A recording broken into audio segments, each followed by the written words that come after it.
So to Paris Live on Radio France International with me, Brian Eaves. It is Thursday, the 19th of July. Let's start with the stories making headlines this morning. The fallout from US President Donald Trump's meeting with the Russian President Vladimir Putin in Helsinki continues in the United States. On Tuesday, the US President performed a U-turn on a comment he made after the meeting when he questioned the conclusions of US intelligence agencies that Russia interfered in the US presidential election in 2016 and accepted Putin's denial of Moscow's involvement instead. But on Wednesday, Trump appeared to contradict himself yet again when asked if Russia was still targeting the United States. He appeared to reply no. White House spokeswoman Sarah Sanders later said the president was saying no to further questions from reporters and not replying to the question about Russia. At least 19 migrants drowned and up to 30 were missing yesterday after their boat sank in the Mediterranean off the north of Cyprus. That's according to local security forces. The boat was carrying 150 people, reportedly Syrians, when it foundered off the coast of the Turkish Cypriot-controlled half of the island. More than 100 people were rescued in a joint operation by Turkish Cypriot and Turkish Coast Guards.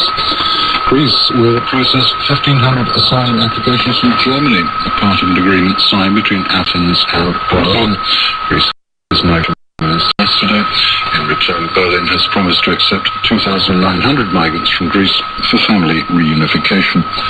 12 Thai boys and their football coach, who were rescued by divers after being trapped in a flooded cave for over 2 weeks, spoke publicly yesterday of their ordeal.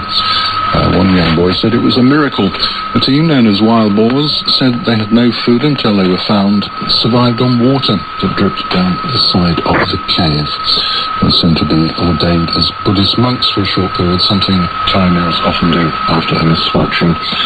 The internet giant Google has been fined a record €4.34 billion by the European Union. The European Commission said the firm had used its Android Noble operating system to illegally cement its dominant position as a search engine. Google has been given 90 days to change its business practices or face further penalties.